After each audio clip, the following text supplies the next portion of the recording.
Back to YourStory.com. I'm your business editor, Vishal Krishna. That time of the evening, we bring you startups, we bring you founders who really matter. Today, we're going to be talking to Pranav's brother, in fact, Siddarth Pai, okay? And he's going to be telling us about what's happening in the startup world, okay? He's going to be breaking our heads into what the budget really means. And that's what the startups want, don't they?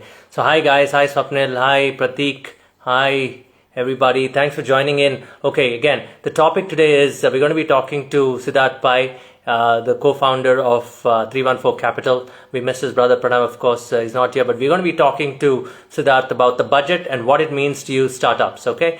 Today, make sure you have questions around economy, what it means to different industries in your domain, and I'm sure you're going to benefit with Sid's ideas and Sid's thoughts, and he's going to break down the budget into its reality. By the way, it's about what do we know about the budget today? Okay, just talking about it in terms of theory. It's nothing but the receipts and expenditure of the nation. So let's see what happens. You know, we've got announcements in EdTech, we've got announcements in logistics. We're talking about a digital stack in education, healthcare, whatnot. But the impact is important, and whether the budget really makes an impact, let's talk to Siddarth. Waiting for him. Siddarth, if you're here, you could just say hi to me. I'll call you in. It's been a while since we did a live at Sid, and it's important that we give him time to log in. It's been some time since we did this live together, and everybody gets confused with Instagram. Sid, if you're here, just wave at me saying hello. Okay, guys, keep your questions on industry ready, okay? No matter what industry you're from, you can get it answered by Siddarth. We're going to be talking about budget 2021. What do startups have in store from the government? What do they plan to provide you with tax ops, or they're going to give make some kind of announcement on GST? Let's just wait for Sid to join in.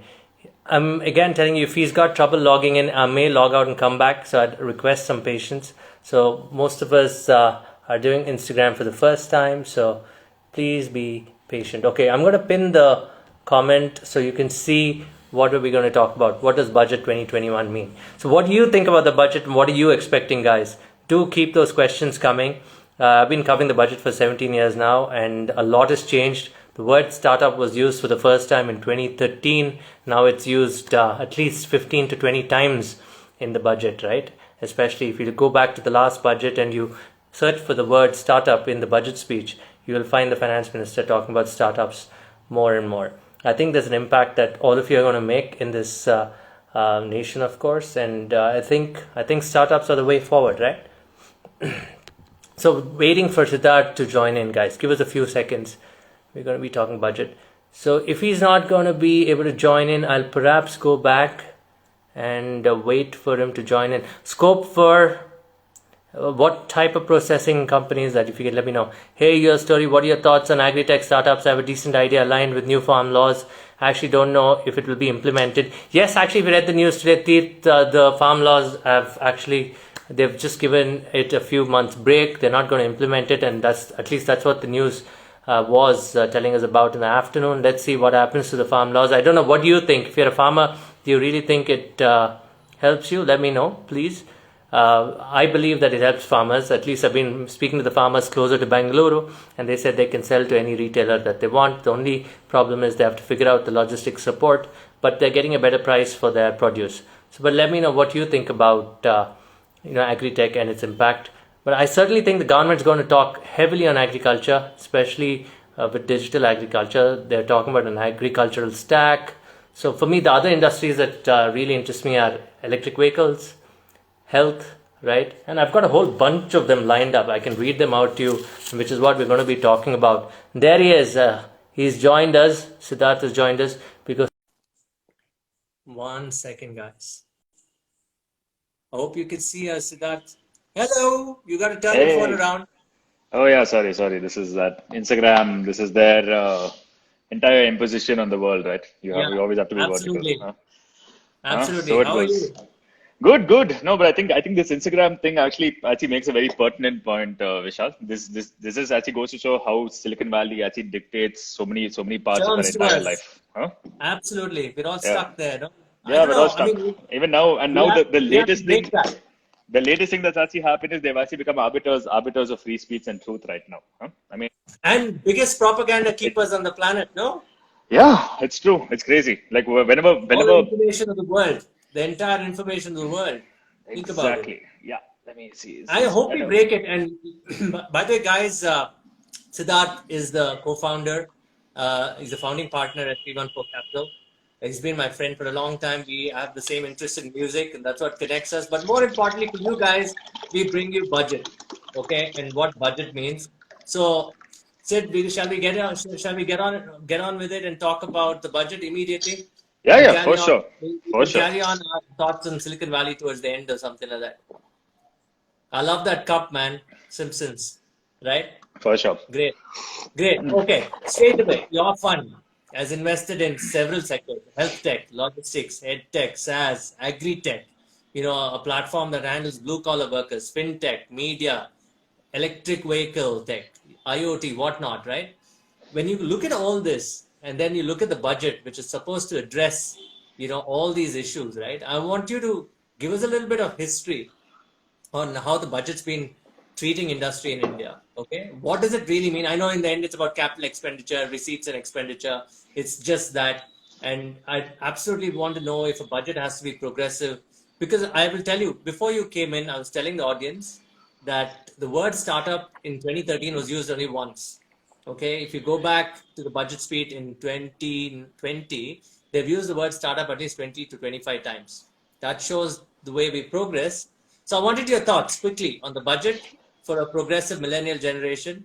What is happening? What can we expect based on all the sectors that your fund is invested in? Sure, happy to. So thanks for that, Vishal. So I think, see, the budget is actually one of the most important presentations in India, especially because the budget, in an essence, actually will determine what exactly gets cheaper and what exactly gets more expensive. But that aside, the budget, more than that, the budget's actually a statement of the intention of the government about what the government actually wants to concentrate on in the entire year, what the government actually expects the whole of the country to actually rally behind and to actually align behind. And one of the ways they actually do that, and it's the most powerful tool, if you actually ask me, is in regard to taxes. So the moment they actually raise taxes on certain items, the moment they actually reduce taxes on certain items, it actually just goes to show that the government is actually using tax as a tool to essentially marshal the nation's resources behind certain aspects. Correct. So we've also seen it like in terms of any exemptions or something that have been given. There are exemptions now. There were exemptions for startups. The moment you're actually starting off up to a certain extent, there are now exemptions in case you're actually investing into warehouses, ice factories, the cold chain, chiller, etc. A large amount of stuff that actually happens. So that's essentially the purpose of the entire budget, and the budget has an outsized role in India, especially because every single budget actually widely differs from the previous one. So just as you actually saying in the year 2013, we never actually heard the word startup. Suddenly in the year 2016, startups actually came to the forefront. Startups were mentioned, I think, about 25 to 30 times during the entire budget itself. And that was the big bang startup. That was actually the big bang startup budget, because that was a budget that actually launched Startup India. That was a budget that actually brought startups to the entire forefront of the national dialogue and the Indian conversation.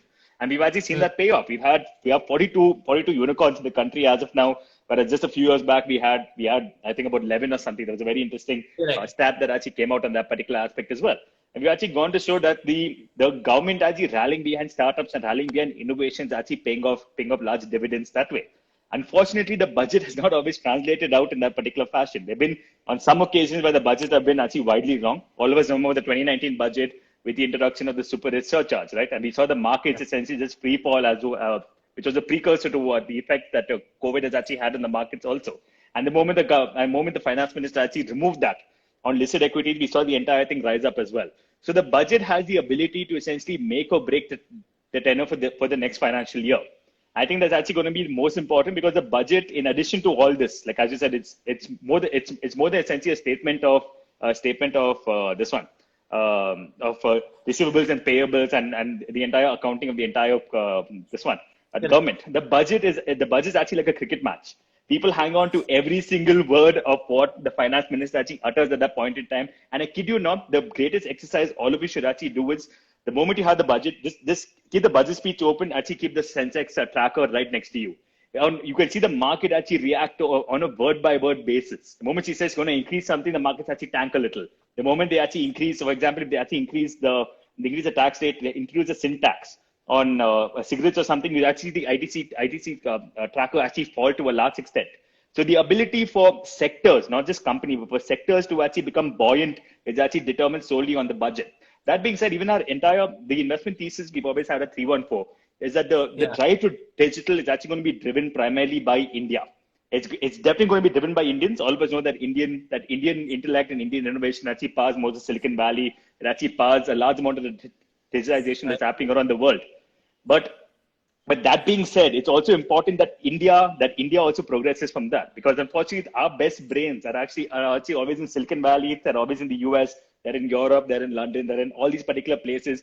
Very few of them actually bother to actually stay back in the country.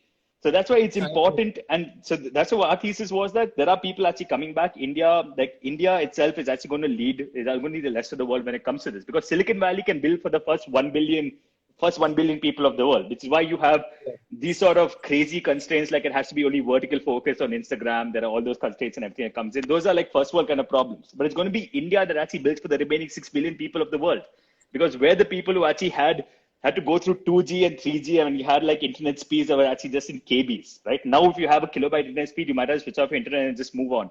It doesn't actually matter. But it's Indian ingenuity and innovation that actually driven that to a large extent. So in the sectors you also mentioned for us, I think the sectors that are going to see the largest amount of activity from the budget, first off, it's going to be agriculture. I think the political ramifications of that is something that the government cannot actually ignore, especially with the protests, everything happening in Punjab.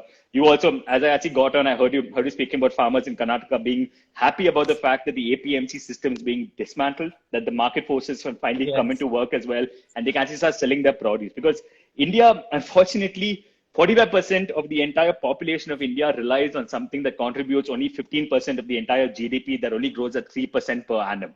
That is not sustainable in any realm at all. And it's unfortunate that the regulations that have actually been restricting agriculture for so long actually prevent it from actually growing. If you notice the journey of any single country across the world, be it the US, be it China, be it London, be it everywhere, the country started progressing primarily when people actually started moving off the field. When people start moving on the field, moving to urban centers, and actually start contributing more excessive, contributing to a higher extent compared to what they did previously. Because India doesn't have a food manufacturing or food creation problem, a food production problem. India has a logistics problem when it comes to food. If you've actually seen the FCI, the Food Corporation of India, they have massive godowns that are just filled with wheat, filled with rice, filled with all this that actually goes to waste. All this actually goes to waste because they procure all of it. There aren't enough mouths to actually feed. The mouths to feed is one part. The mouths can't actually be fed because the logistics costs are actually so high. Logistics actually constitutes 14% of India's GDP. For any other country around the world, it's anywhere between 5 to 7%. That shows the inefficiencies in logistics in the country, which is why our logistics sector, one of our companies, Rippler as well, has actually just raised around a capital last, and YourStory was kind enough to also cover them as well. But actually proves the entire thesis we have when it comes to logistics. And when it comes to mobility also, I do believe that the government will actually come out with some strong incentives when it comes to actually increasing the adoption of EVs. And EV adoption is always a function of the tax breaks and the tax offs that the governments actually do. Tesla became Tesla for as much of a libertarian as Elon Musk actually fashions himself as. Tesla became Tesla because of the huge tax breaks that most of the people who actually bought those cars actually enjoyed. And the moment those tax breaks actually went down, you actually saw Tesla shares drop. And then once again, the hype machine has started, and Tesla's once it become as large as it's become the largest car manufacturer in the entire world. Right? I think it makes about 5,000 cars or something, and yet it's actually the largest in the entire world.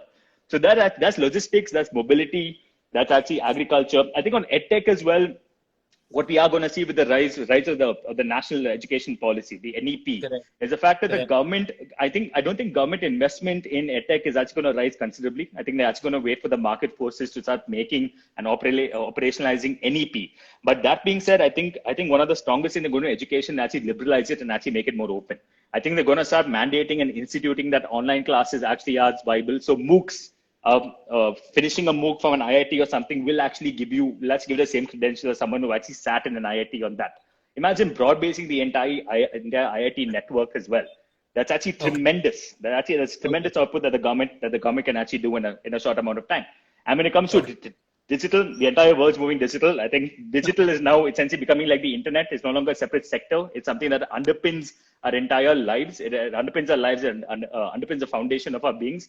And that is something that the government's actually going to start adopting to a much larger extent also. Okay, I want to share something on personal experience because I've been traveling to all the villages and meeting a lot of people, and I would appreciate if I take a minute to actually explain the entire circle, and maybe from there you could pick off and say why it's not integrated. Let me start with education, right? A lot of them, we know this phrase in India, educated but not employed. It is a problem. I mean, even today, I go to my hometown, which is Kolar, right? And I find boys sending me CV saying, "Sir, I'm an MBA in finance. Can I work for Zerodha?" And they don't come from an institution that has taught them finance in a realistic way. Okay, that's one. So getting jobs is difficult. And they have studied engineering. I know how Java works theoretically, but I don't know how it works practically. So that's another one. And then they get disappointed when you say you cannot get a job because it's only theoretical. And they suddenly become dismissive of the whole education system and the life that they've led because they're. And then let's connect this to agriculture. Their parents are farmers who have small land holdings and they've pawned the land or mortgaged the land to pay for that education, making agriculture unviable. That's the second part. And the third part, which is a good thing, is fintech in some way because of the pandemic. You see all these QR codes, these scans, these fintech companies have reached out in terms of small payments. That's worked out fine, but borrowing there from financiers and traditional financiers is still very big. Okay, blue collar workers struggle to get jobs. They struggle to get paid very well. The point I'm trying to make is when you look at this as a circle, right? Unemployability, educated but not employable again, right? Going down to the finances, not having enough finances to train oneself because parents have already struggled for 21 years to 22 years to put them through education.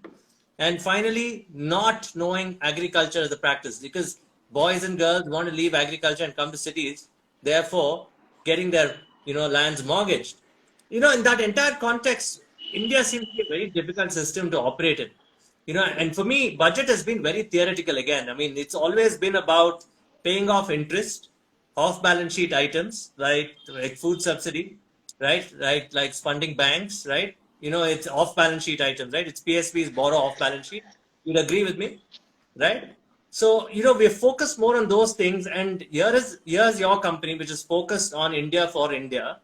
And there are many people like that, in our country who want to really make change. Like you made that point earlier. We are giving everything to Silicon Valley, but nothing back here, right? So does this make sense, my argument? And we are in a tight spot. No, we are. I think so, Vishal. The problem behind all this is actually one word, but actually the solution is also one word. But therein, between the two, as a bar says, actually lies a rub. The problem behind all this is actually regulation, first and foremost. And the only cause or the solution to all this is actually going to be reform. Now, let me actually just unpack the entire thing. Now, with regard to Yeah, please. with regard to agriculture as well, let's actually start off from all the way from education. Most of our education system in this country, the organic traditional education system that we had with the Gurukul system and everything, all of that was actually squashed.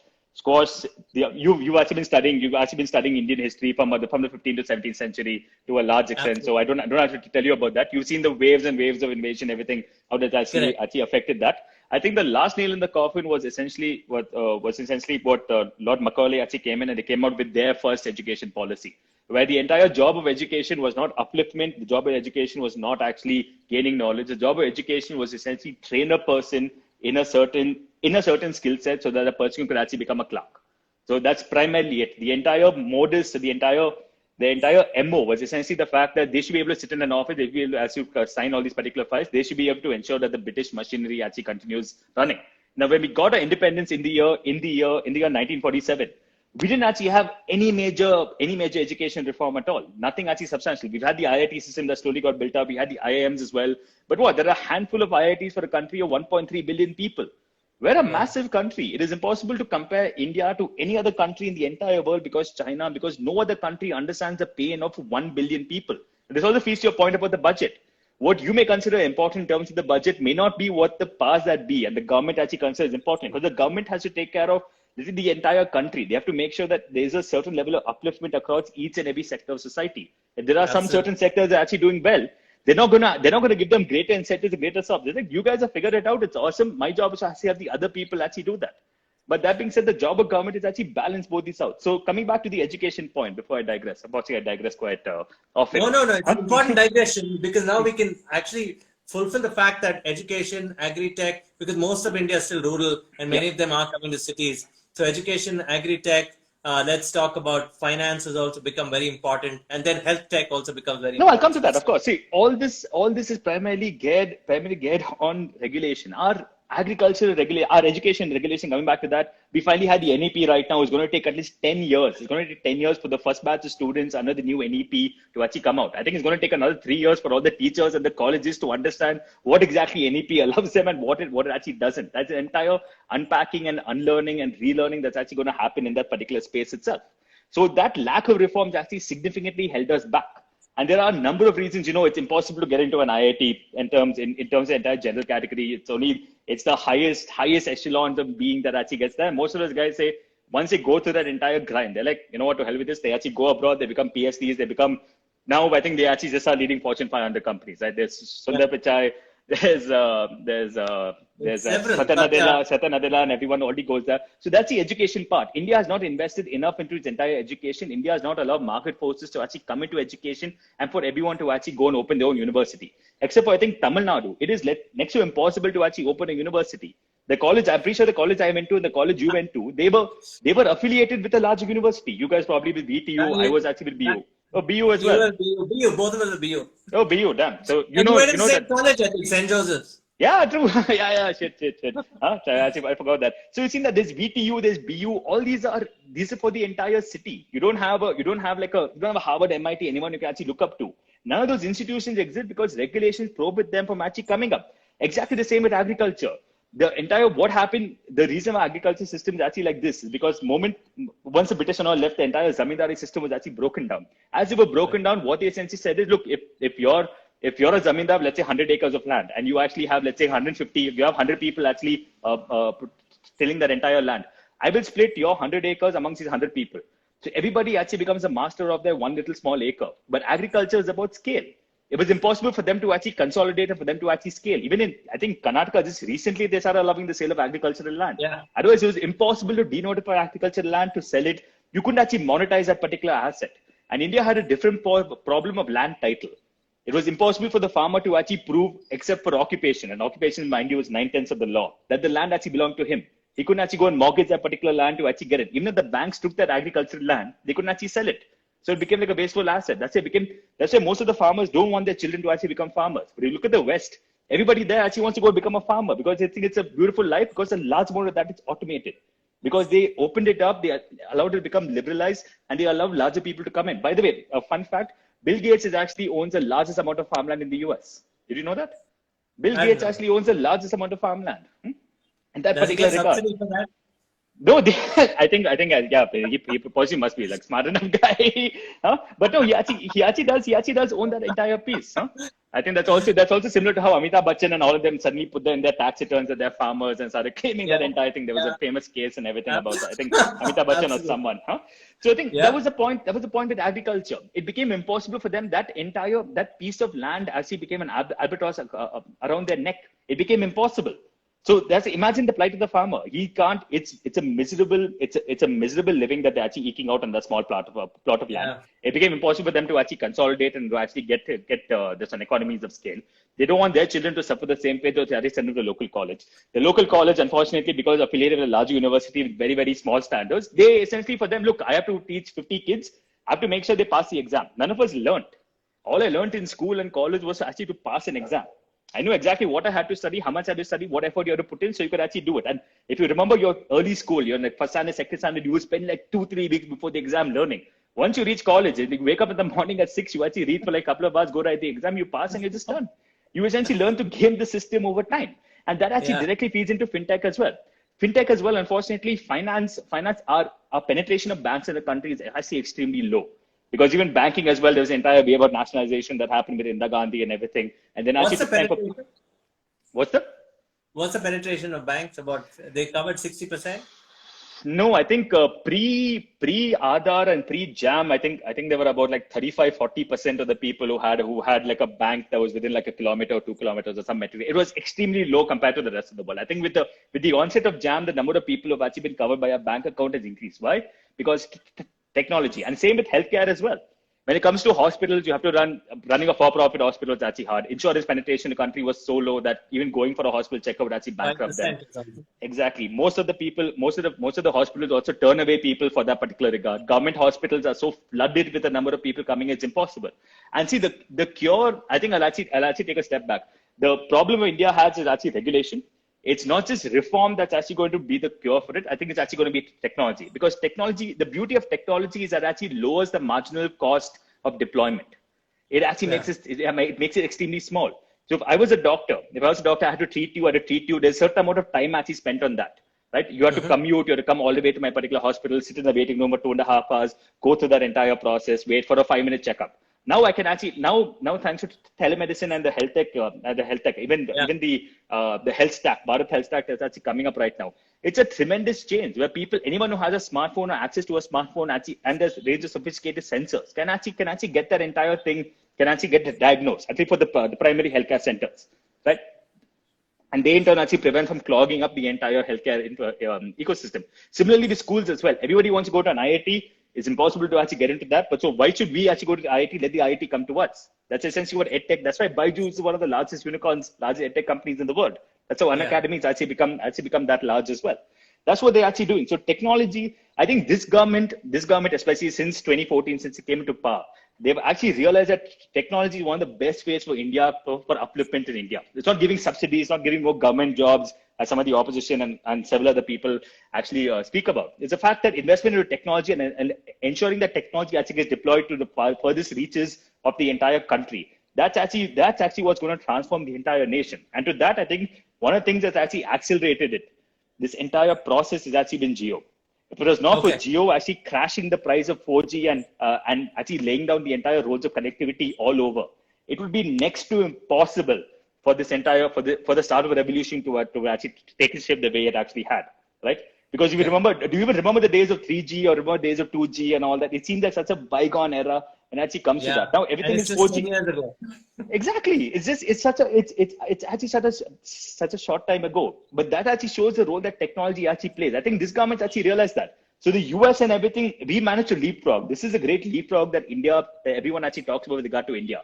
We don't have legacy systems like a large ATM network or essentially credit cards and all that like the US and other places. We directly went from like money lenders to UPI. We directly did the entire thing. That's why even fintech as well. Going and finding a nationalized bank, going and sitting in front of the bank officer, pleading with him, cajoling, pledging your gold, doing all that stuff. A large amount of that's actually gone away. Why? Because you can actually open up an app now. You can actually manage to get a loan in less time than it actually takes you to get a plate of pani puri. In that regard, that actually shows how much that's the power of technology. So it's regulation that's been the problem in India for a long time. Reform is the best way to actually solve this particular problem, and technology is the best tool that India actually has to it's more or less a panacea to a number of India's ills. Okay, let's take a pause and take some. I have a question that you'll appreciate. I'll bring it up in the end, just on these things about how sociologically people are moving from villages to cities, how technology plays a role. And keep it in your head, there is some connection to the guild system that India was organized on, okay? Going into political order, I'll bring that in later. But quickly, let's answer all the startups talking about how would budget impact them. This is Pranita who asks, what about the processing industry? Do you think it's going to grow? Food processing industry, do you think it's going to grow? It will.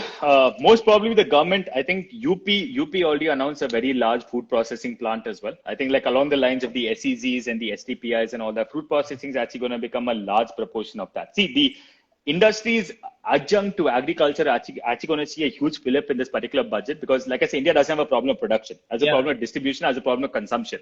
And what India wants to start doing now, especially in order to grow, much faster, is to realize actually export a large amount of it out. So it's not quantities that actually matter, it's actually quality that does. And the ability to actually translate quantity into quality. That's where food processing and all these industries come in. So food processing, logistics, warehousing, and cold storage to a very large extent, any sort of large investment in these particular fields is there are already existing stops in the budget and the Income Tax Act there for all this as well. 150% of the total amount you've actually invested, depending on what location, time, etc., and all those other parts. But those industries are certainly going to boom in that. Anything agricultural, animal husbandry, or related to fisheries and all that, as well as food processing, and basically converting that raw material into something consumable, and even if for exports as well, that entire chain is actually going to see a huge shot in the arm as well. Okay. This is from Tirth. Okay. He says, what do you think ag tech startups can do with the current farm laws? But today the government's rolled back on it in some form or the other in a few states. I think they're relaxing it. Do you think he says, do you think the laws sound really great for the farmer and such? Does it really benefit the consumer and the farmer?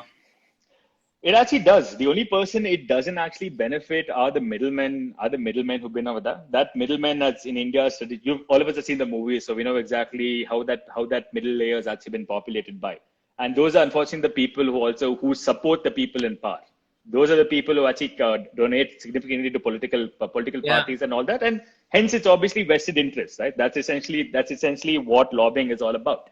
So the agricultural laws, I think the government has a huge misstep in terms of actually explaining to various people what the agricultural laws actually entail. And I think that entire narrative was actually hijacked by a number of people. I think the best thing the government can actually do in this regard is to say that, look, we'll actually make it here a set of model farm laws. We will leave it up to you, the individual states, to actually implement. So Karnataka has already implemented it. A bunch of states have already implemented it. The farmers are already happy. Things are actually going well. The Punjab Haryana region are people who are actually fighting back to the largest extent. And mind you, I think everyone looks at Punjab as a rice in the wheat bowl of India. UP actually produces more wheat than Punjab. So the moment we actually see this, and the moment we allow those market forces to actually start coming into the picture, and their farmer incomes actually start doubling, or not doubling was the government promise, start increasing to a larger extent, and there's a much larger export market.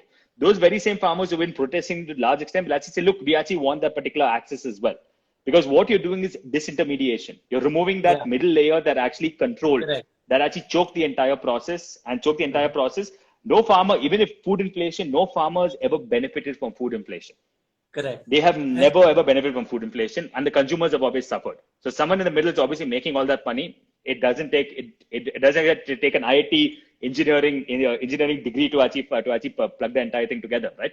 So all of us know what it is. Let's actually call a spade a spade. I think the moment you leave it up to the states to actually manage this, I think that way the market forces come into play, and then the entire narrative will actually change. Do you think the farm laws should have had something on, land reforms were very important, right? Because land reforms are separate from the farm laws, right? Do you see that happening? Land reforms, yes. There's a government scheme called Swamive or something like that. SWAMIYH, and there's a couple other things. It's one of those acronyms over there. Actually, it forgets me. What that's essentially doing is that's essentially first step in actually creating like a land Aadhaar. Because as I said, see, every civilization, if you actually, you're a student of history, so you can actually attest to this. When people started getting marketable title to their land, they could actually pledge their particular land. They could actually take out a loan on that. They could actually use that as an investment. That's how guilds and everything that you want to talk about later, that's how it all started. Because they were essentially able to monetize that asset. For a number of farmers, the only asset they actually have besides a roof over their head is actually the land that they actually own. But if they can't mortgage the land, they can't actually get money against a particular land, it becomes next to impossible. So I think those land reforms, that land Aadhaar was mooted to a long time. Once again, there are vested interests at play, because any amount of reform you do, it actually goes against the established order. We've seen Kosla Ka Gosla, right? You would have seen the movie. It's a fantastic movie. I have. That kind of stuff is actually reality in a number of places in India, even in Bangalore for that matter. We see so many places where there's a land grab and there are land sharks and all this that actually happens. That's a reality. But the moment you have a system that identifies land, which is the core of what land reform that they've actually been speaking about for a long time, that essentially gets rid of all these land sharks. It's no longer someone forging a document. It becomes that ID becomes immutable proof that you actually own that particular farmland, right? And that is the greatest land reform they can actually do. But I think it's going to take. This government has been hyperactive in terms of reform. I think this is something they've spoken about. Hopefully, we actually see it happen during this particular term. Quickly, there's been land reform in Karnataka. What's happening in the last 6 months is the government does not register properties under 5 acres. They fear that, farmers would sell off their land, which I thought was a good move. And currently, everybody's clamoring over it. They're fighting literally all the people who've invested in land for commercial reasons. Do you think such moves are important? That That I think you more have to than the not sell land in small parcels away to different people. if they actually put that you can't monetize your land through a complete sale, then they should have at least allowed them to pledge or mortgage that particular land and actually taken a loan against that to a Yeah, much that larger they've not extent. Right? allowed that. That Yeah. they haven't. So see, here's the thing, that especially this is something that's actually symptomatic of India, and it's symptomatic of the Indian bureaucracy to a large extent. If something is happening, just ban it. Don't understand the root cause. Don't actually go into greater detail. Just ban the thing. It's so much easier just to ban it, but enforceability, God only knows. Now, all of us know that below 5 acres, you can't actually get it registered. But if you actually go to the village and you speak to people, there are a number of people who will help you actually get that registered, right? Yeah. And so that's the thing. But I think that's actually a question for another time. Now, the government of Karnataka actually did this. I think one of the things they've actually done is for the smaller farmers, allow them an easier way to actually form a cooperative society. So they could actually aggregate their land holdings, and then they could actually decide what can happen. Farming on a 1 acre plot of land is completely commercially unviable. You will never be able to make a large amount of money on that. It's only when you have much larger, the economies of scale actually come in, can you actually do it? Because the automation demands much larger fields. You can't have sophisticated tractors, everything on 1 acre of land. It'll just be left unused for the longest period of time. I think it's completely unviable. And this is the tragedy of the farmer. The farmers face this for such a long time. It's important for them. This is one of the ways you can actually get out. So I think these are not new ideas. Niti Aayog, you think of any think tank is actually proposes these ideas, but the political will and the ability to control the narrative is what's actually preventing these ideas from becoming reality. Okay, quickly, let's go through these questions quickly.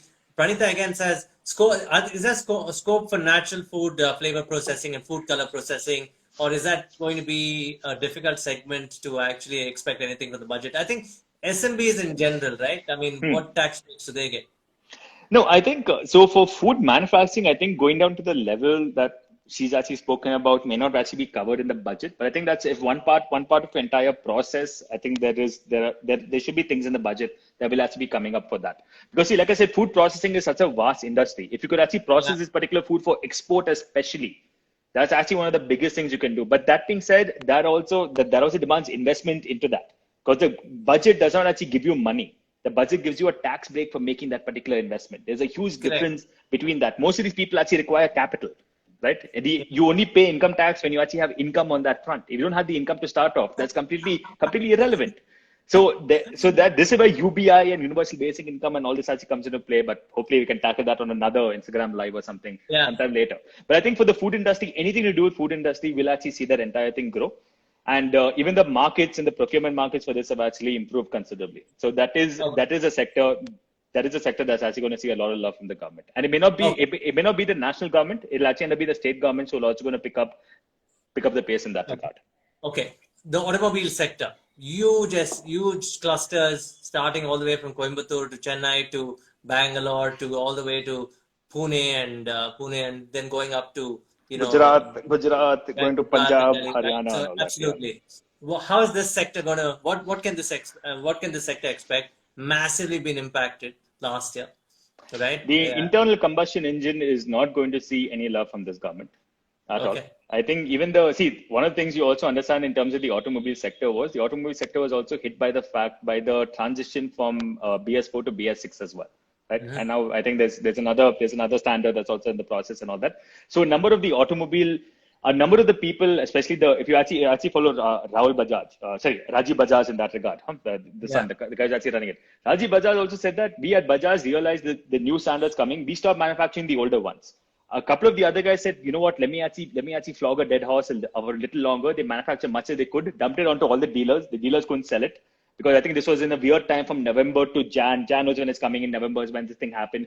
So there was a huge transitional loss that happened. They actually had to go to Supreme Court to get permission to actually extend that particular period for slightly longer. This happened, I think, about a year ago or slightly more than that. So that particular sector, the government's also made it abundantly clear that internal combustion engine is not the way this country is going to go forward. For the most important reason, I mean, environment and everything is one of the factors, but the most important reason is the fact that our largest import is actually oil.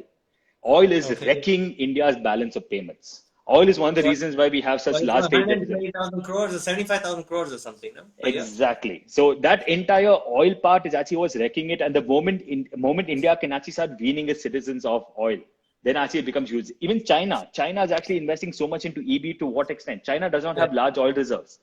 China has to essentially, China does not like being reliant on another country for something that's that integral, because they know that if they actually cut off the supply of oil to China, China is screwed. But China has large coal reserves. China has invested into solar as well.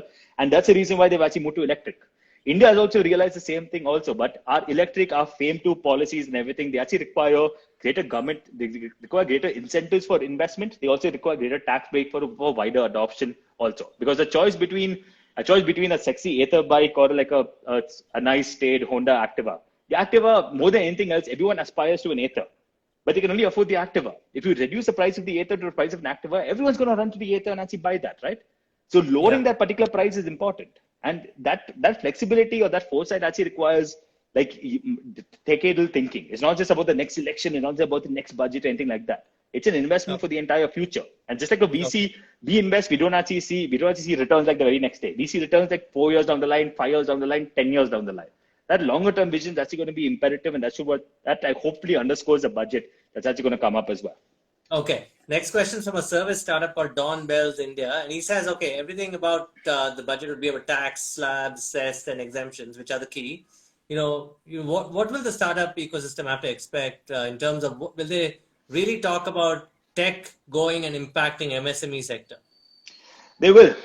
I think, COVID-19 was a great wake-up call to show how over-reliant we actually are on physical infrastructure and the physical network and that physical proximity more than anything else. So the moment that happened, startups, especially the e-commerce guy, found it easier to actually continue selling. And you saw how people chased all these sort of implements, like gym equipment, impossible to actually find. Finding certain brands of food or toothpaste or something, impossible to actually find. Bunch of stuff actually just started running out of coffee also for a while. There was impossible to actually get coffee because everyone went and actually bought that, right? So that physical store, I think the government is also wholly cognizant of the fact that MSMEs actually need to move online, and MSMEs shouldn't only be tapping India, they actually need tapping the entire world in that regard. So in that, they've already announced the 50,000 crore MSME fund. Okay. I'm pretty sure one of the things that's going to underscore the MSME fund is the fact that if you are actually working in adjacencies that help these MSMEs either export or actually go online, you guys will actually see a lot more love from the government in that particular regard. I think MSME is also an important thing, and it's going to be very hard for them. It's for them to actually invest into their own business to actually grow that entire part, because you all need new equipment. For this, one of the greatest things the government can actually do, instead of having greater incentive, one more export incentive scheme or anything like that, allow for cheaper working capital to businesses. It is impossible for an MSME to actually go and raise equity the same way a startup actually could, because their growth trajectories, business models are completely different. But allowing an MSME who has confidence in the entire sales cycle, has visibility on their entire process, is access to cheaper working capital loans, that will actually enable them to actually go the entire whole hog.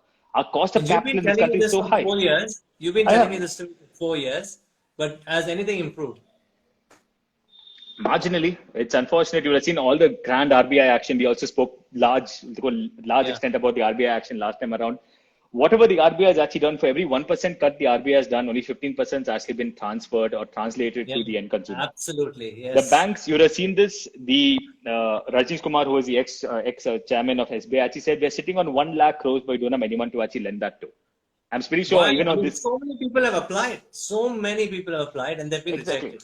They've been rejected. So see, that's the problem actually behind it. The moment the government can actually guarantee or something, some part of this, or to actually give a mechanism that doesn't result in higher NPAs to these particular people, it becomes larger. So see, that's where the bad bank has been mooted for so long. Our banking sector has been so weighed down by this NPA crisis that the cost of capital actually increases. Because for a bank, it's simple. They've lent the money out. They've already lost, let's say, 12%, or I think it's supposed to be 16% now, it's currently 9% as of now, which are the NPAs, right? They've already lost that 9%. In order for them to recover it, they're not going to write that off. In order for them to recover it, they're actually going to increase the rate on the people who can actually pay. And that's actually going to cause a cascading effect thereafter. That's why the bad bank actually became important. In fact, for people to know, it was the PSPs and the real estate sector that had the most NPAs, right? And that is the problem, right? And NBFCs, and like you told me last time, NBFCs are waiting for the capital to come through in a big way also. That hasn't happened too. So will announcements be made in that front? No, because I think we have to boost this economy some way or the other. Public sector banks are going to see greater capitalization that's going to come through. This is essentially just to buffer them to ensure that the NPAs don't wipe out all their capital. But public sector banks and others are not going to see that. See, the government the government cannot just willy-nilly actually give money to NBFCs. It's a job. They've actually come under RBI's purview right now, and RBI has taken a more stringent stance against NBFCs. They've actually heightened regulation over there as well.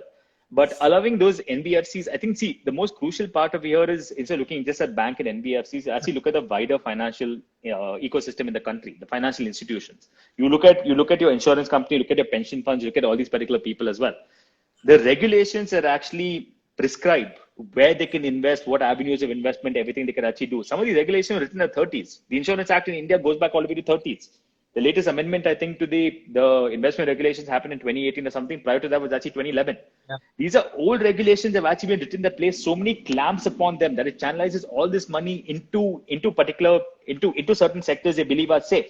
But the moment they implode, you see what happened with just before COVID, all these large listed real estate companies who are now about in IBC, in the insolvency and bankruptcy court as well. You see what happened over there? These insurance companies and pension funds have actually lost a large amount of money. So allowing them to actually start investing into these startup NBFCs, into newer NBFCs, a smaller portion, just a small portion of the entire thing that unlocks so much capital in this entire country. India is not a poor country. India is not actually a poor country. Our ability to marshal and channelize our resources are actually significantly impaired. And just because the burden of legacy over something that went wrong in the 60s and the 50s and the 40s, the 40s onwards, 40s, 50s, 60s, 70s, 80s, that's essentially what's holding back so much. That's essentially what drafted all these regulations. And they haven't bothered updating all that. They need to actually update it to the new world order that we actually currently live in as of now. So what would be the common man's expectation? We also have to realize food subsidy plays a major role in our country. It has always been a common man's budget, always, right? What do you expect for the common man to happen? And let's talk about the corporate sector. What will they get? Quickly. So corporate sector is going to be for exports. They're going to actually start seeing incentives. The corporate sector is not going to see any reduction in the tax rates. They may actually see a COVID cess or something that gets applied because the corporate tax rates in the country are now 25% fully loaded, which is actually lower than what individuals pay. It's lower than what certain other corporate structures like an LLP or a partnership actually pays. So the government is actually going to put something when it actually comes to that. The PLI scheme for the production linked incentives. Those guys are going to see a lot of love from the government as of now. The manufacturing sector and the agriculture sector are going to see, and warehousing and logistics. These are four sectors are going to see a huge boost from the government. Handlooms and handicrafts. So anything that actually handlooms, handicrafts, and mining. Anything that actually employs a large number of people are also going to start seeing some sort of jobs over there. But all in all, if you're expecting something great in the budget for a tech company like either Reliance or TCS or Infosys or someone like that, the country does not have the fiscal latitude to actually get that done. I think for the common man as well, if you are earning above 50 lakhs, life is actually going to get a lot more difficult for you. I think this is something everyone's actually seen since that forced paper by certain rogue officers of the CBDT. Yeah. If you guys haven't read about it, I would strongly ask you to go look up COVID-19 forced CBDT. Just Google that. There's a very infamous document that they've actually released over there. If you actually look at that, I think that gives you a very strong indication of some of the things that may actually happen over the next few years. There will be a COVID cess that's actually going to come in. Whether or not inheritance tax actually comes into the picture, something everyone's been debating for quite some time as well. But I think for people who actually earn anywhere between 1 to I would say 7.5 lakhs, those people are actually going to see some amount of softening when it actually comes to this. So when it comes to tax rates, we would actually hopefully see some greater incentives for medical insurance, as well as tax breaks for medical insurance, preventive health checkups, as well as getting the COVID vaccine. I think that's actually going to be a large way to galvanize the 3.3 crore taxpayers in this country to actually start utilizing a lot more of these particular services. I think for healthcare and education, I'm going to see a little more of a push when it comes to that. But besides that, it's going to be a side of mixed bag. See, the thing that one of the context behind all this is the fact that India's fiscal resources have been severely constrained, right? India does not have a large surplus in any way or form for them to actually give larger amount of jobs. So it's not going to be like this. It's not going to reduce tax rates to a large extent or do anything like that. I think it's going to be tweaks here and there when it comes to taxes. The leave travel allowance, you can actually avail if you spend 3 times your leave travel allowance amount on GST goods at 12 to 18%, you can actually claim that particular part. I think these are the kind of innovations in tax planning in terms of allowances that the government may actually give as part of that. Okay, so you're basically saying that LTAs should be taxed less and all that. this is what the government has done. I think these are the kind of tweaks that will actually come up. So it'll be a slight tweak in the allowance structure, slight tweak in the tax brackets, but nothing major to actually write home about. And medical insurance, health checkups, as well as education. I think hopefully some sort of love. Work from home, or I would say like greater incentives for work from home or something, I don't think is going to be part of this particular budget.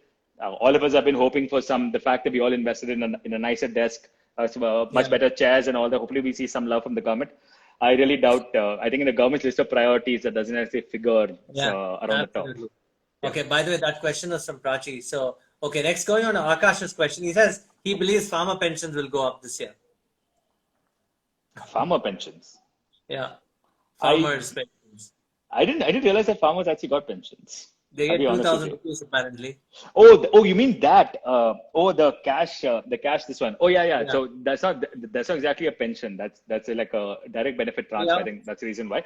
Yeah, they definitely will. I think the government does actually have to win over the farmers, as I said. That's why I said this is going to be infrastructure, agriculture, healthcare, slight amount of education, and increasing love for manufacturing and increasing love for exports.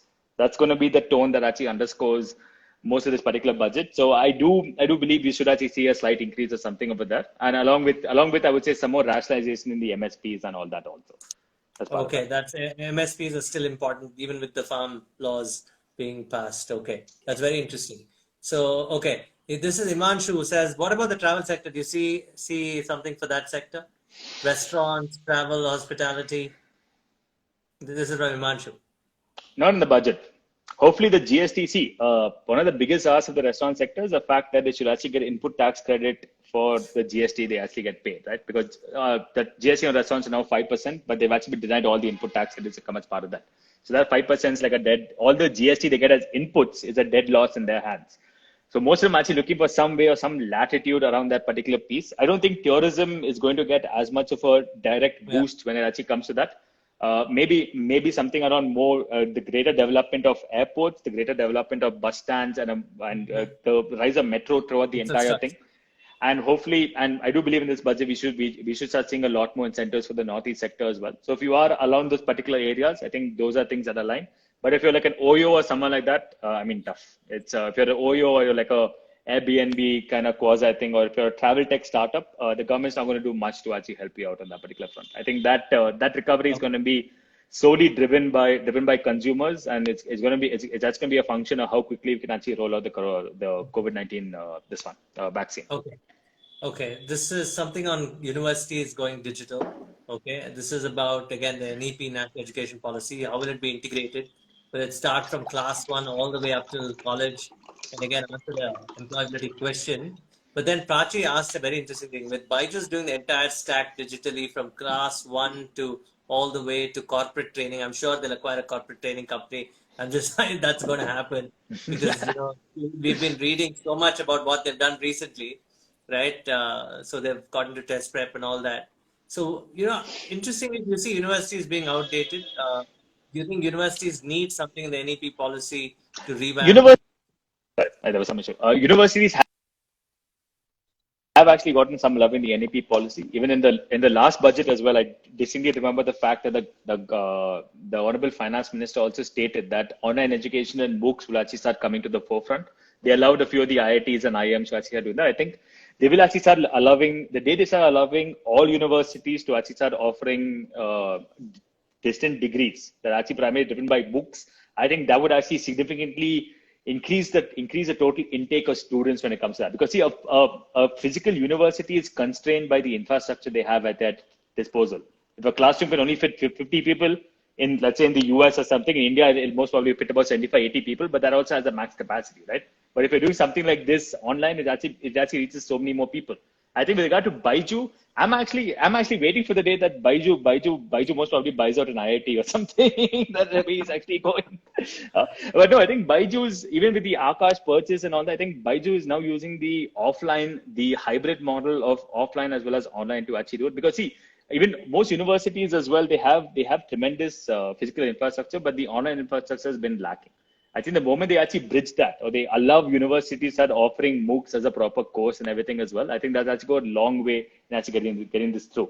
But trying to proctor an exam or something online is something that no one's actually been able to figure out to that extent. So I think answering these particular questions will actually go a long way in that. They've already allowed foreign universities to come in, but hopefully they start allowing universities, more people to actually set up universities provided they meet certain parameters, right? The moment they start doing that, I think that's actually going to increase the supply of quality teachers as well as quality universities, and then market forces can actually take that over. Okay. So in education, the announcement will be around more digitization, right? This, if anything, in the budget.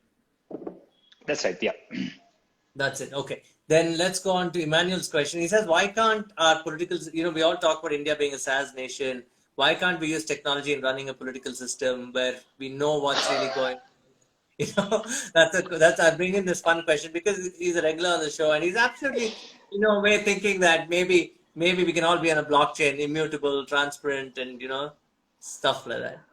True, but if you actually look at if you look at the entire political system is completely antithetical to what SaaS and what software actually preaches. That's actually the greatest thing. And who's going to propose this particular reform? It's going to be politicians. Who's going to implement it? It's going to be bureaucrats. Why would anyone who's actually spent their entire life climbing the greasy pole actually kick down the ladder that actually got them up there? That's my only question that I can actually put there. That's the only way to actually answer the entire piece.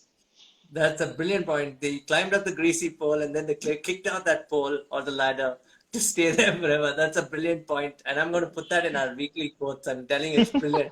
Okay. So this is next question of Deepak. Okay.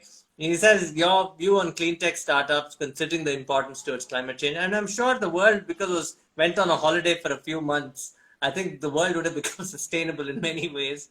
Do you see more of that, more support from that? This is a good question with Deepak, though. It's good, but I think more than clean tech startups, I think it's not going to be clean tech per se. It's actually going to be EVs. EVs are going to start seeing a lot more love as of now. And recycling is not as much of a national budget kind of thing. Recycling is actually more of a state issue. And even the state governments also are so constrained right about now, where the GST money also actually took quite some amount of time to get in. I don't think that's actually on the top of their priorities.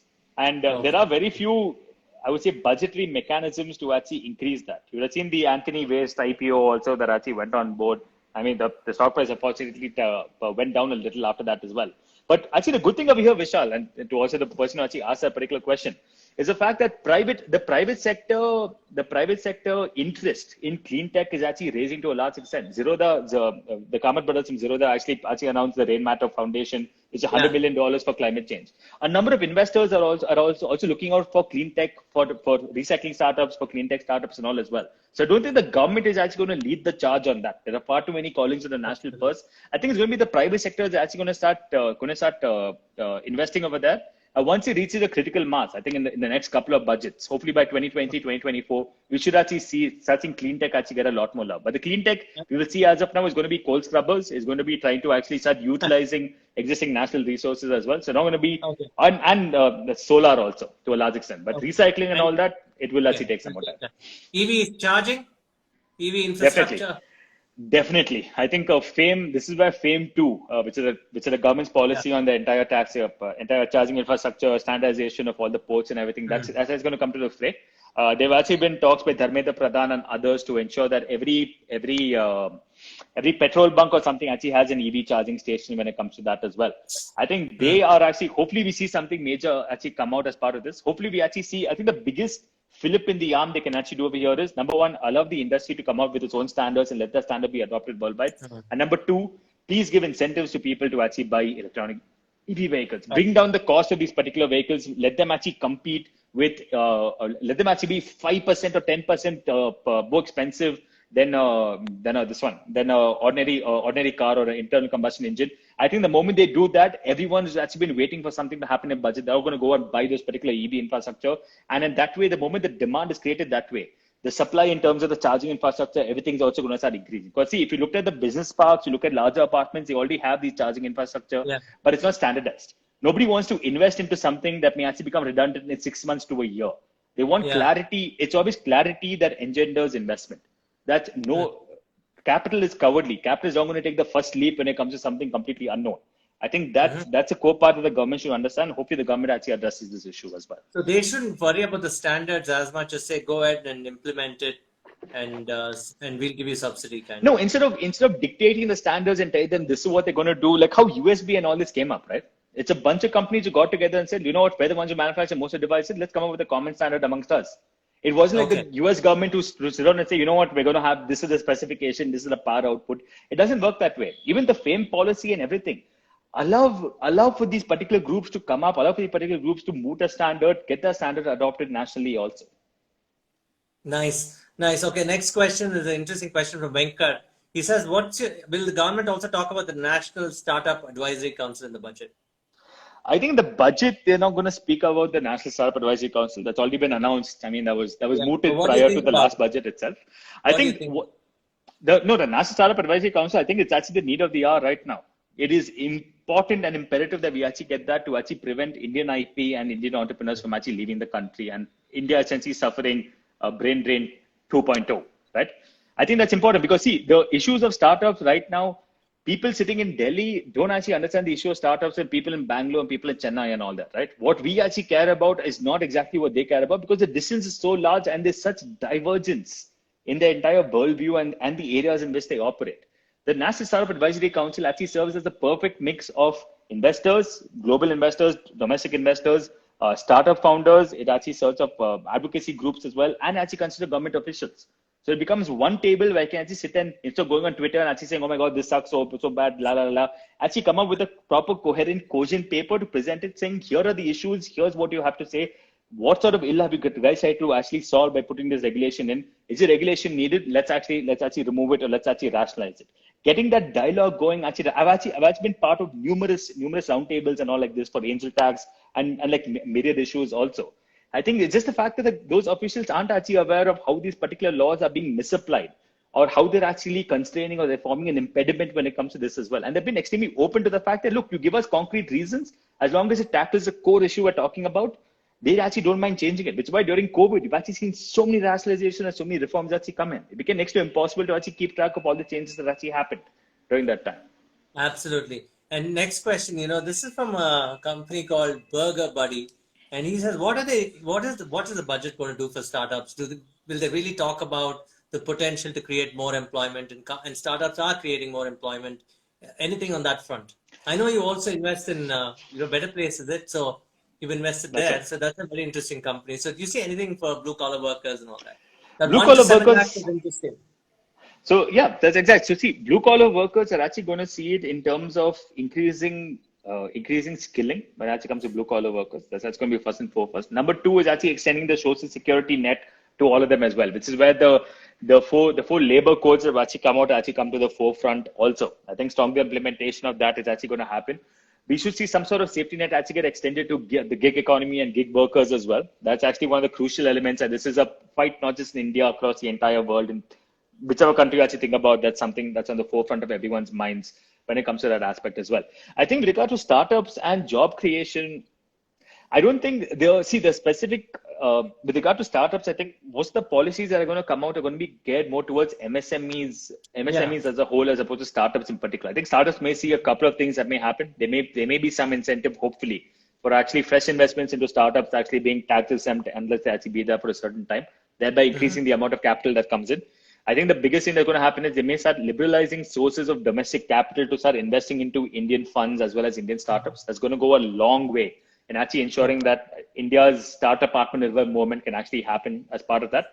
But with regard to specific things, SOPs or something for startups, I think the space is actually limited as of now. They already have, hopefully we should see the extension of Startup India and those particular schemes for a longer period of time, and hopefully liberalize some of the onerous conditions that the tax department has actually put, that has prevented honest to God startups from actually getting angel tax, right? Mostly angel tax. I think more than that, I think this interministerial board, the IMB, if they can either reform that or even better, just get rid of that can actually do a large extent. Because see, just to put it in perspective, all the income tax exemptions you can possibly think about are contingent on a group of bureaucrats actually certifying you as innovative. It is next to impossible to actually get that through. Okay. And that's why so many startups have actually given up, saying that, you know what, they don't even want the IMB certification. They seem to help with it. Just ensure I don't get harassed. That's all they're asking. They're saying, I don't want your tax break. I've actually had several entrepreneurs in those meetings say, I don't want your tax break. I don't want anything. Just ensure the tax man doesn't actually send me a notice. I'll be the happiest person at all. That's actually Right. what startups are actually looking for as of now. Right. That's really interesting. And yes, guys, this live will be saved. It'll be on the IGTV of Your Story. You can go check out the whole thing there. This is Imanshu. He says green tech sustainable development is equal to the image of the company. Will a lot of people value that? I mean, sustainability is at the heart of everything due to COVID. Do you think government should do something for that because everybody wants to go green suddenly? Is that true? Everybody's wanted to go green for quite some time. What they've actually lacked are the avenues to do so. Now, see, Yeah. the avenues to do so as well as the incentives to actually do that. Now, see, ESG, rather than the government actually, see, I think one thing we should disabuse ourselves is the fact that government is actually going to come in, government is going to come in and actually save everything. To quote Ronald Reagan, the 7 most scary words anyone can actually utter is, "I'm from the government and I'm here to help you." That's actually the scariest thing, right? Because the role of government is not to interfere in every aspect of your life. Now, even with regard to clean tech and everything, if a firm wants to go green, if a firm wants to go clean, they can actually do so. Why do you need a specific tax exemption to actually do that? Because the number of people who actually want to do this are so small. No amount of tax is actually going to incentivize you to do that. But what's happening now is that instead of the government doing a push, there's a pull from the market. There's a pull from investors and all by ESG funds have actually come all the way to the forefront, where there are now investors who are mandating that I will only invest into you provided you actually have a stated ESG policy and you're working towards one of the sustainable development goals. This is the market essentially forcing these firms to actually act nicely, to actually act with not just their best interest, but society's best interest in that regard. I think the ball should actually get rolling from us to actually take a pledge to actually do that. Investors saying, I will invest in you provided you have some sort of ESG score or something attached to you. Us as consumers saying that I'm not going to go for the cheapest price, no matter what it is. I'm actually going to go for something that they actually value sustainability as well. Because for all that people actually preach about sustainability, the first thing all of us look at is price. None of us actually look at sustainability. No one cares where the damn thing was sourced from. It's cheap. It's actually on discount. Damn, let me actually buy it.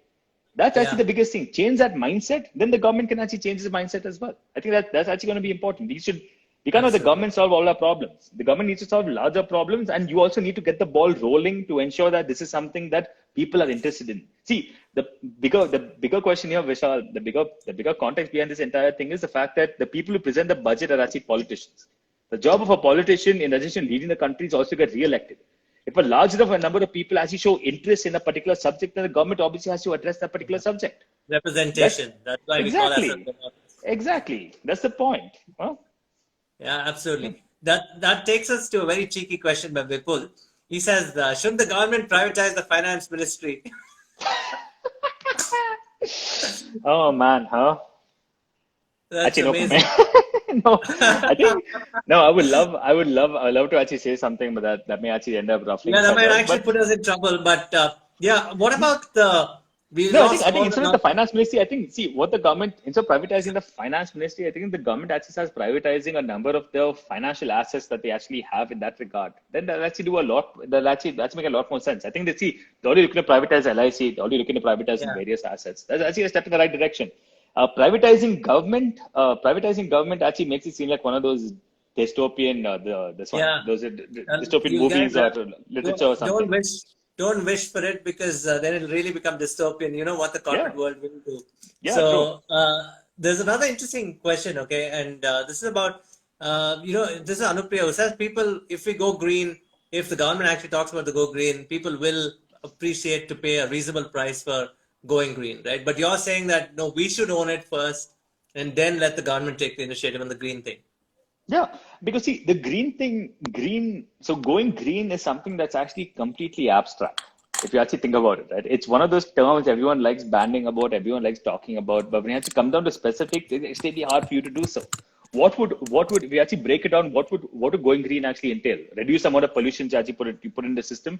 Now, for context, while it would go it actually helps, it tremendously helps if you take public transport and you actually walk down. The bulk of the pollution that actually emitted don't actually come from individuals. They actually come from larger corporations. They come from the power plants. They actually come from your base effluent manufacturers, from chemical industries, etc. Those kind of stuff. The government's tried numerous times. The NGTs put innumerable offenses on all those particular people. They've actually had fines and all that. But the person who ends up paying the fine is not them. I mean, they're a pass-through entity, right? They'll essentially jack up the prices to us, and we end up actually paying a part of their entire fine.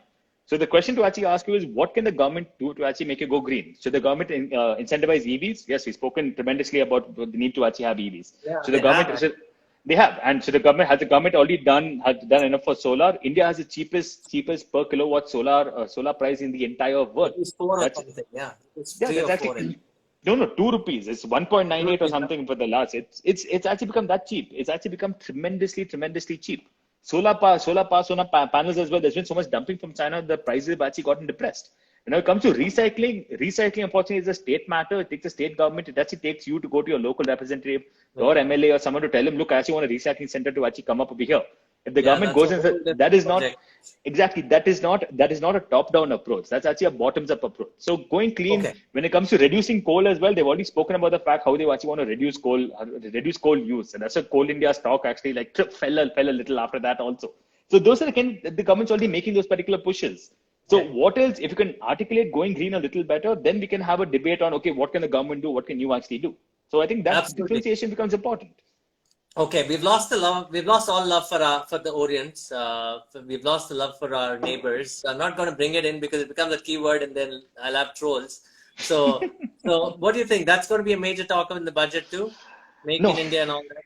No, so make in India, yes. I don't think the government is actually going to bring up any of our neighbors or something, but the influence of our neighbors is actually going to see the defense Wow. budget actually get a push, provided that defense budget actually starts buying make in India stuff. So I think the government's going to play smart and actually kill 2 to 3 birds with one stone. Where it'll be increasing exports through the PLI scheme. It'll actually be attracting foreign manufacturing, etc., from all across the world to India as well. That actually comes number two. Number three, ensuring that our defense forces actually have enough indigenous goods that have actually been created and has been created for them to actually protect our national borders as well. The defense budget is actually going to see a lot more hardware and artillery that actually comes to the forefront over there. Also, I think one of the things hopefully the government actually solves, or the government actually speaks about, is the fact that all of us are so concerned about our land borders. The digital and cyber borders are actually completely permeable. We've seen so many attacks that have actually happened on national institutions, their websites, and all that, right? The government, this is the way we have a physical army. The government actually needs to start investing in a cyber army right now. Those white hat hackers are actually important. Actually going to be imperative because the future wars are not going to be fought. The entire world realizes that the moment you actually go into war, there is India, China, or anyone, it's going to end up being nuclear war. It's mutually assured destruction.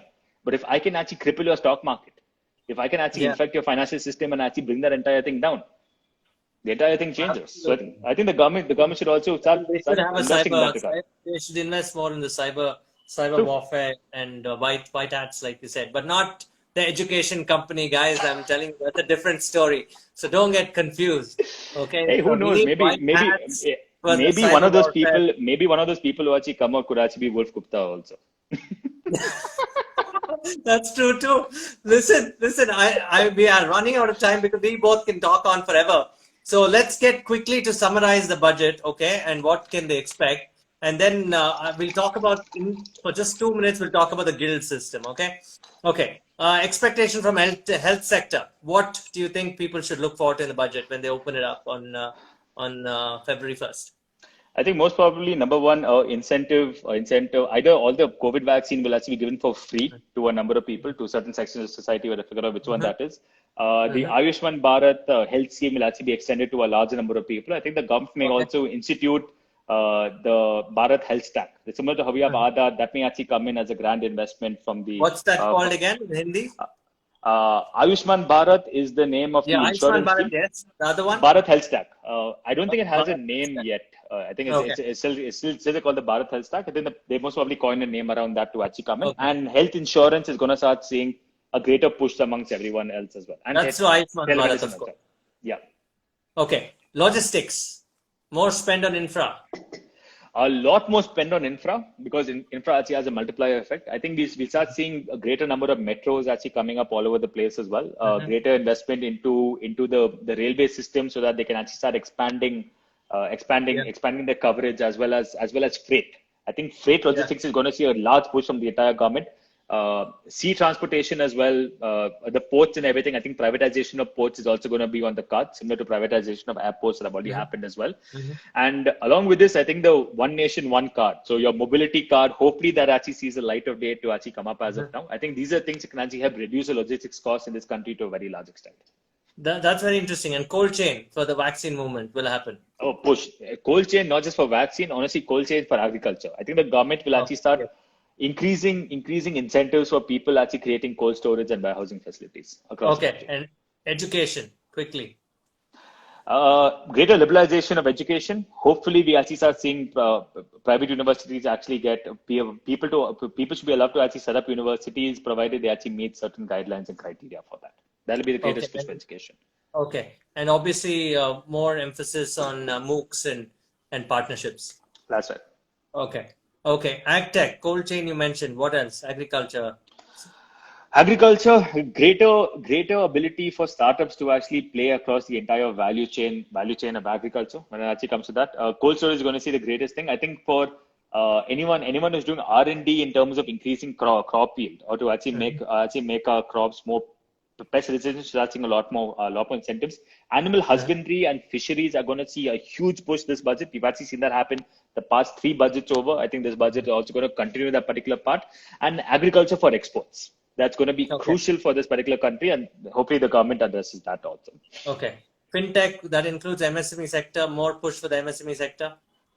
MSME sector, they will actually announce the funding for the MSME fund of funds. Hopefully, they'll actually announce a credit guarantee scheme through nationalized banks for MSMEs to actually start getting lower collateral-free, lower interest loans. I think that actually goes to a very large extent to actually galvanizing the entire sector, because giving them capital as well as giving them access to working capital will actually be the two greatest needs for the entire MSME sector Okay. as a whole. Which is great because a lot of data play will happen and SaaS guys will probably get a chance to, True. be part of that. Okay, anything on media? Because I remember there was a circular out that said that media companies cannot raise money from abroad or something like Not going to that. change. Not going to Not going to change. Okay, change. fine. Not going to change at all. I don't think media is going to get. I think the startup TV channel that they've actually announced, and most probably vernacular media is going to get some push. But I don't foresee foreign funding in media to actually chase. There are too many That's political undertones behind that's yeah, actually gone into tough, it. very So it's tough, going to very be hard. tough, Yeah. tough. So journalists, bad news. So EVs, right? Electric vehicles. Yeah, I think EVs we've spoken about a lot. Yeah. Charging infrastructure, Charging. standardization, great Mhm. incentives for people to actually buy EVs. I think that's it. And I think for public transportation for EVs, if they actually start doing that for state governments or start giving them funds to actually, like how you have the JNURM, the Jawaharlal Nehru National Yeah. Urban Renewal Mission, Yes. start giving people funds specifically to actually start buying, to actually start retiring their older clunkers, and for them to Mhm. actually start getting like this one EV buses around. So more micro mobility, more city centric, intra-city kind of investments. Yeah. And you're saying charging between swap and fixed should play out. It's okay. Let people actually do research, let the market actually play out, but let the sockets and everything sockets and the wattage and everything actually just be standardized, and the voltage actually be standardized for that.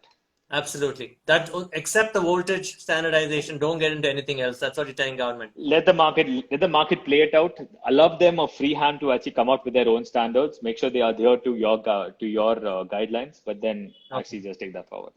Okay. On that note, I think we've covered everything. Guys, keep sending One the last thing, questions. I think one Go last on. thing may actually happen, Vishal, is that Go on. hopefully the judicial system or some amount of judicial reform in terms of investments into e-courts and all actually happens. I think that's going to be Yeah. important because the moment the lockdown happened, the entire legal system that was already choked essentially just froze Okay.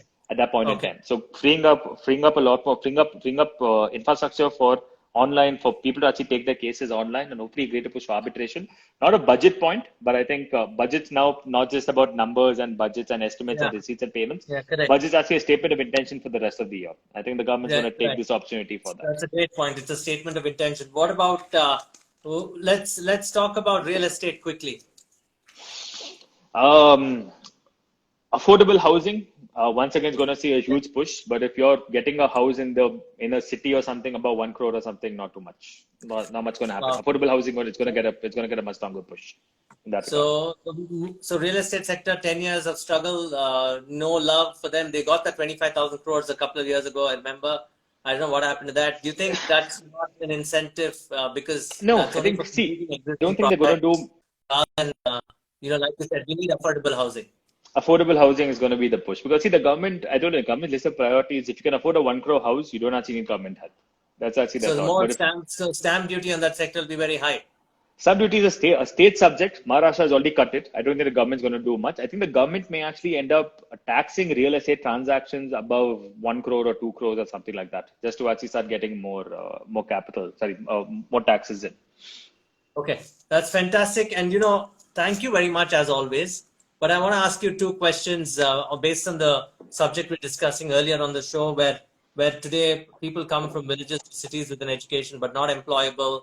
Their farms have been mortgaged and therefore making farming unviable also because parents don't want it. And these kids eventually have to go back. If they don't make it in the cities, they go back, start a real estate business or a distribution business, and may not have the financial knowledge to do it. Very few people climb up the greasy pole. Remember, they might enter politics as well as the last resort and may be successful there, right? In that regard, right? Do you think the technological world has really broken up the guild system in India? Because in the old days, without the promise of a Western education, right?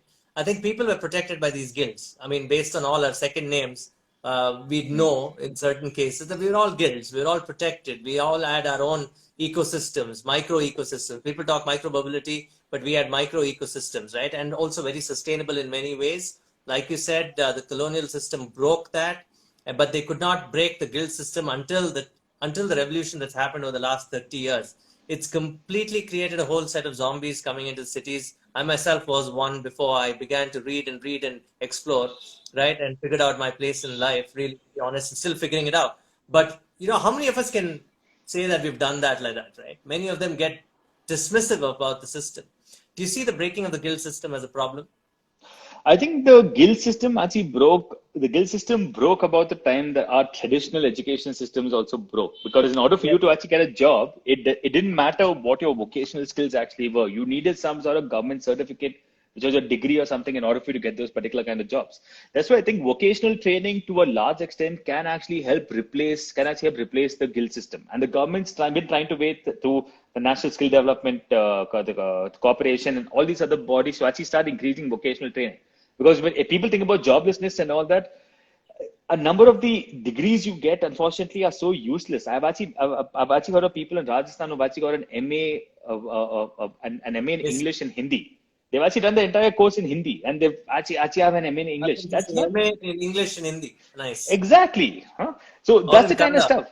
Or in Canada, I think there could possibly be some college or something that actually offers that in Canada as well. But see, that's actually the point. If your education needs to actually be quality, and needs to actually learn something. If you actually, the only thing you learn from education is you actually pass an exam. The moment there are no other exams, you've actually failed in life. That's why the vocational training and vocational skills actually come to a very large extent, because which is what the guilds had solved previously. Which is exactly what the guilds actually do. So an e-guild or something, your ability to actually get these people trained, because there are a number of people. If you actually think about it, even trying to find a plumber, that's how Urban Clap and all these guys came up. It was impossible to find a carpenter, a plumber, or anyone like that. They actually went and aggregated all of them, and now it's become so much easier. So that e-guild system merged with the gig economy is actually what's going to help solve what's actually going to help solve a large amount of the job crisis also, in addition to improving education as well as everything else that people have actually spoken about, right? I think those are the things. And see, the problem with education always it's underpinned on the fact that your mind is actually much stronger. There are certain people whose bodies are actually much stronger than mine. They're actually much better with their hands as opposed to doing sums and negotiating and writing it, and actually writing long essays and all that, right? So I think about it, India can absorb this faster because we've used to the system for a few thousand years now. Tremendously. And I think and the only thing is the promise of the city life and the dream is actually, I think the guild system can go far ahead. If you do this e-guild vocational training, actually helps. But I hope that happens, Sid. Yeah, and India actually needs more cities. See, Bangalore's ability to absorb, or Bombay's ability to absorb people is limited. But what's actually stopping Mysore from actually developing in that is because people are not actually investing in those particular areas. Everyone's coming to Bangalore because Bangalore is where the largest amount of investments happen. Bangalore is where the largest number of jobs actually are. If you go to a Mysore or something and they actually start incentivizing people, see, what do you actually need in order for a city to actually thrive? You actually need, like, if you look at Hershey's, Pennsylvania, or any of those other towns, there was one industry or one manufacturing center or something. Or Walmart. Or Walmart. Even look at Jamshedpur and all that was actually created. Why? Because by Tatas. The Tata steel plant over there. The entire city actually came up around that. That one center of industry is actually what's important, what's missing. And for that, you need to have adequate transportation, adequate connectivity, adequate transportation, nice clean houses, as well as good roads. That infrastructure spend actually needs to go to those particular places, and that's when people are going. Because if you look at it, the Infosys, TCS, Wipro, all of them have said we're no longer going to invest in Bangalore. They're all looking for other places. But in order for them to go to other places, rather than going to a Pune or some place else quite developed, go to a Mysore, go to Hubli, go to a Dharwad, and allow them high-speed rail connectivity to Bangalore. So it becomes easier. Your same commute from here, Yeshwanthpur to Yelahanka or something, or all the way across like Silk Board. In that regard, if you can actually go miles in that particular time itself, provided connectivity actually happens. That's where high-speed rail and metros and all these actually come into the picture. So the guild system can actually be revived, but for the guild system to come, it can't come up in isolation. It's all these other factors that actually need to feed in and to actually align in order for the guild system to actually come back. Yeah, and I'm glad you bring this up because, guys, if you're listening to this conversation, it's certainly high level because it is talking about a chaotic underpinnings of the transformation that's happening on the political order of India. And I think rather than be sold by the illusion of a Western education and a degree, or sort of a degree, you rather think about vocation, you rather think about what you can be good at. Because, in the old days, the guilds provided you the judiciary, they provided you the finance, they provided you the property, the marriage also, right? It is all connected in the end to property and contractual rights. Yeah. It is a contract, right? I hope that happens. And I'm sure, then I'm going to connect it back to your earlier point on the Silicon Valley that you made. Why at this point of time, yes, we are serving Silicon Valley. We are building for the world. India is building for the world. But why not change into a guild system that not only serves local and brings up the local economy up so that we continue to become stronger in the world in terms of knowledge? So they aren't mutually exclusive, Vishal. So see, here, that's the thing, right? So there are macro level issues and there are actually micro level issues. A guild is more a micro level thing. Guilds exist in the villages because they actually had that. It was an aggregation, a small aggregation of people that could actually become self-sustaining. Even if you look at a system, if you look at a city as a system, as a microcosm, it actually takes a number of pieces to actually get that entire thing through. That's where the diversification has come in. It's a number of guilds that have actually coalesced to actually create a city. The earlier cities were what? There was 1 guild, 2 guild, 3, there were 4, 5 guilds, and actually a person realized that provided they could add a skill, provided they had certain skills or they could actually learn those particular skills, they could lead a very comfortable life because all the trappings of life were actually available to them in a very short radius itself. That's actually what a city promises. So it's a guild system that can actually help develop smaller villages, which is why the Karnataka government actually announced toy clusters and all that, right? They're actually doing the clusters. Yeah. I think for certain areas, you actually start manufacturing toys. Other certain areas, you start manufacturing leather, this kind of thing. That's actually helping to incentivize and create that particular guild system back. Because it's actually giving them gainful employment in that. Also thinking that you and I should work on a paper on this. Let's do it jointly. Yeah, sure. Let's talk about it. That also calls for us to meet for lunch or something because it's a very important point we're making. For sure. So thanks for your time. And last question, what have you been reading that you recommend our guests and audience here? I actually have the book. Right here. This is the Easy Money trilogy by Vivek Kaul. I've actually just picked that up and I'm actually just going through all his books and then actually going to hit the NPA book and all as well. So I think that, especially with the budget season and everything that's happening as of now, I think that just understanding the genesis of money, how money's actually come to play such a pivotal and imperative role in our lives. Going through the entire part actually gives you a lot more context around it and also helps you realize that helps you understand the reality of whether money is actually what's driving you or whether you're the one that's actually being driven by money or whether you're the one that's actually driving money, right? So who's the master, who's the slave in this entire equation? It's completely warped right now. So understanding the context and the history behind it is always important in that regard. What's the book again? If you for our audience to have, what is that book again? Sorry. This is the Vivek Kaul Easy Money trilogy. Easy Money trilogy. Okay, guys, go check out Easy Money trilogy by Vivek Kaul. And Sid, always a pleasure having you. If you're available on budget day, I want you on a panel on Instagram. Instagram allows me to add 2 more people. So it'll be nice if we can come and debate on that day. Sure. I'll block your time. But can I meet you before that? I'm going to get on a call with you. Right? Of course. Okay, guys, keep those questions coming. This goes to IGTV. And that is Siddarth Pai, the founding partner of 3One4Capital. And we will take more questions from him in a week. I hope you enjoyed this. We'll see you soon. We'll see you tomorrow. We're going to be talking about EVs. And we're going to be talking about agriculture day after. Okay? Thank you, guys. Thank you, Sid. See you in a bit. Take care. Bye-bye. Bye-bye. Well, guys, that was a wonderful conversation. Long one. I had to make it long because he's a wealth of knowledge and genuinely cares for India's growth. And like all of you, he wants to make an impact. Please go and do this startup or go work with the startup and make sure that you come up with great ideas that can change the world. Okay. I'll see you in a bit. Okay. I'll see you tomorrow. We're going to be talking EVs with Daivik of Go Green and Ravi of Numosity. Okay. I'll see you in a bit, guys. Good night. Bye bye. See you tomorrow 9 p.m.